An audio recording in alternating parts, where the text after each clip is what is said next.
IGP সংবাদ সম্মেলনে দৈনিক প্রথম আলো তাদের প্রধান শিরোনাম করেছে, মামলা হলেই কাউকে গ্রেফতার হয়রানি নয়। সংবাদ সম্মেলনে আইজিপি মিথ্যা মামলায় অসুবিধায় পড়লে পুলিশকে জানানোর অনুরোধ। চলছে নিয়মিত তদারকি। দেশের ক্যান্সার চিকিৎসা নিয়ে পত্রিকাটি একটি বিশেষ প্রতিবেদন করেছে, যার শিরোনাম দেওয়া হয়েছে, দেশে ক্যান্সারের ওষুধও সহজলভ্য হচ্ছে, প্রশিক্ষিত জনবল ও চিকিৎসা কেন্দ্র বাড়ানোর দরকার। রিপোর্টে বলা হয়েছে, জিনের নিউট্রিশনের কারণে ক্যান্সার হয়। নিউট্রিশন হওয়া কোষগুলো নিয়ন্ত্রণহীনভাবে বাড়তে থাকে। মানুষের শরীরে থাকা কোটি কোটি জিনের মধ্যে ঠিক কোনটিতে এই নিউট্রিশন হচ্ছে তা জিন প্রযুক্তির মাধ্যমে শনাক্ত করা হয়। কাশ্মীর সংকট নিয়ে পত্রিকাটি রিপোর্টে শিরোনাম করা হয়েছে, 4 রাত ধরে গোলাগুলি। সরকারি কর্মচারী অধ্যাদেশ 1979 নিয়ে দৈনিক সমকাল তাদের একটি বিশেষ প্রতিবেদন করেছে, যার শিরোনাম দেওয়া হয়েছে, 20 দিনে বরখাস্তের সুযোগ, বিশেষ বিধান পর্যালোচনা হচ্ছে। সরকারি কর্মচারী অধ্যাদেশ 1979 তদন্ত ছাড়াই অব্যাহতি দেওয়া যাবে কর্মকর্তাদের, আদালতেও প্রতিকার চাওয়া যাবে না। রাখাইনের জন্য মানবিক করিডোর দেওয়ার ইস্যুতে পত্রিকাটির রিপোর্টে শিরোনাম করা হয়েছে, রাখাইনের জন্য করিডোর নিয়ে বিএনপি জামাতের প্রশ্ন, সার্বভৌমত্ব ও জাতীয় নিরাপত্তা বিঘ্নিত হওয়ার আশঙ্কা, রাজনৈতিক দলগুলোর সঙ্গে কথা না বলে সিদ্ধান্ত নেওয়ার সমালোচনা।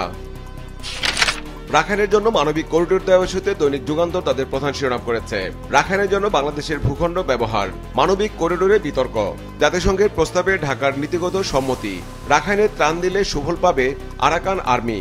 কাতার ভিত্তিক গণমাধ্যম আল জাজিরাকে দেয়া প্রধান উপদেষ্টার সাক্ষাৎকার নিয়ে পত্রিকাটির রিপোর্টে শিরোনাম করা হয়েছে, আল জাজিরাকে ডক্টর মোহাম্মদ ইউনূস, জনগণ তাড়াতাড়ি ক্ষমতা হস্তান্তরের কথা বলছে না। খাদ্যপণ্যের দাম নিয়ে দৈনিক কালের কণ্ঠ তাদের একটি বিশেষ প্রতিবেদন করেছে, যার শিরোনাম দেওয়া হয়েছে, খাদ্যপণ্যে ক্রেতার হাঁসফাঁস, রাজধানীর বাজারে বেশিরভাগ সবজির কেজি 80 টাকা। রাজধানীর বাড়ি ভাড়ার বৃদ্ধি নিয়ে পত্রিকাটি একটি বিশেষ প্রতিবেদন করেছে, যার শিরোনাম দেওয়া হয়েছে, বাড়ি ভাড়ায় চিড়েচাপ্টা মধ্যবিত্ত। 25 বছরের রাজধানীতে বাড়ি ভাড়া বেড়েছে প্রায় 400%। নগরে বসবাসকারী 72%-এর বেশি থাকে ভাড়া বাড়িতে। জুলাই আগস্টের মামলা নিয়ে পত্রিকাটির রিপোর্টে শিরোনাম করা হয়েছে, 8 মাস পর 408 জনের নামে মামলা, নানা সমালোচনা, প্রশ্নের মুখে উপদেষ্টারাও। বিমানের সংস্কার ইস্যুতে দৈনিক দেশ রূপান্তর তাদের প্রধান শিরোনাম করেছে, নামেই তিনি কিংবদন্তি, বিমানের সংস্কার, সুযোগ ছিল পাইলট নিয়োগে বৈষম্য দূর করার, কোনো সংস্কারই চেয়ারম্যান করেননি, সংস্কারের অনেক কথাই বলেছি, সব বৃথা। সোনালী ব্যাংকের ঋণ অনিয়ম নিয়ে পত্রিকাটির রিপোর্টে শিরোনাম করা হয়েছে, 415 কোটি টাকার ঋণ অনিয়মে জড়িত সোনালী ব্যাংক এমডি। মুক্তিযুদ্ধ কোটায় চাকরি নিয়ে দৈনিক কালবেলা তাদের একটি বিশেষ প্রতিবেদন করেছে, যার শিরোনাম দেওয়া হয়েছে, 50,000 চাকরিজীবীর যাচাই বাছাই শেষ। গরমিল পাওয়া তথ্যের মধ্যে রয়েছে, তথ্য গোপন করা, নাম ঠিকানা ভুল দেয়া, মুক্তিযোদ্ধা চাচাকে বাবা বানিয়ে কোটায় চাকরি নেয়া, গ্যাজেট হওয়ার আগেই চাকরি। কোটায় সবচেয়ে বেশি নিয়োগ প্রাথমিক ও গণশিক্ষা এবং পুলিশে। যাচাই বাছাইয়ের কাজ করছেন প্রায় 30 জন, 4 থেকে 5% তথ্যের গরমিল।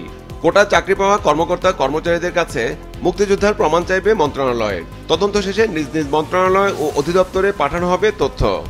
মিয়ানমারকে মানবিক করিডোর দেওয়ার ইস্যুতে পত্রিকাটির রিপোর্টে শিরোনাম করেছে, মিয়ানমারকে মানবিক করিডোর দেওয়া নিয়ে সতর্ক থাকার পরামর্শ, কূটনৈতিক ও বিশ্লেষকদের মত।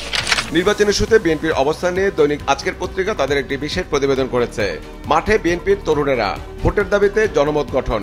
বিভাগীয় পর্যায়ে সেমিনার ও সমাবেশের কর্মসূচি দিয়েছে যুবদল, স্বেচ্ছাসেবক দল ও ছাত্রদল। লক্ষ্য নির্বাচন ও সংস্কার প্রশ্নে জনমত গঠনের জন্য নাগরিক সমাজ ও তরুণদের কাছে যাওয়া, কোনো মহামানব তৈরির জন্য নয়, গণতন্ত্র প্রতিষ্ঠার জন্য জীবন দিয়েছে মানুষ। আমির খসরু। রাজনীতিতে নতুন দল এনসিপির অবস্থান নিয়ে পত্রিকাটি একটি বিশেষ প্রতিবেদন করেছে, যার শিরোনাম দেওয়া হয়েছে, বড় দলকে মোকাবেলার উপায় খুঁজছে এনসিপি, 1 সপ্তাহের মধ্যে গঠনতন্ত্র প্রস্তুতের নির্দেশ। মে থেকে শুরু হবে স্থানীয় পর্যায়ের কমিটি গঠন, রাজপথে কর্মসূচি বৃদ্ধির পরিকল্পনা। চালের প্রতারণা নিয়ে দৈনিক বাংলাদেশ প্রতিদিন তাদের একটি বিশেষ প্রতিবেদন করেছে, যার শিরোনাম দেওয়া হয়েছে, চাল নিয়ে প্রতারণা, নাজির সাহেল মিনিকেট নামে কোনো ধান নেই, কেটে পলিশ করে বাহারি নাম ও দাম ধরা হয়। পালকি নাজির 76, মান্নান নাজির 82, মজুমদার নাজির 82, শাহরিয়ার নাজির 94, কাটারে নাজির 96 টাকা। কাশ্মীর ইস্যু নিয়ে ভারত পাকিস্তানের উত্তেজনা ইস্যুতে পত্রিকাটি রিপোর্টে শিরোনাম করেছে, হামলার পরিকল্পনায় মোদি, যুদ্ধের সংখ্যা নিয়ে নিউ ইয়র্ক টাইমসের প্রতিবেদনে ভয়াবহ তথ্য, কাশ্মীর সীমান্তে গোলাগুলি অব্যাহত, চলছে দুই দেশের হুমকি পাল্টা হুমকি।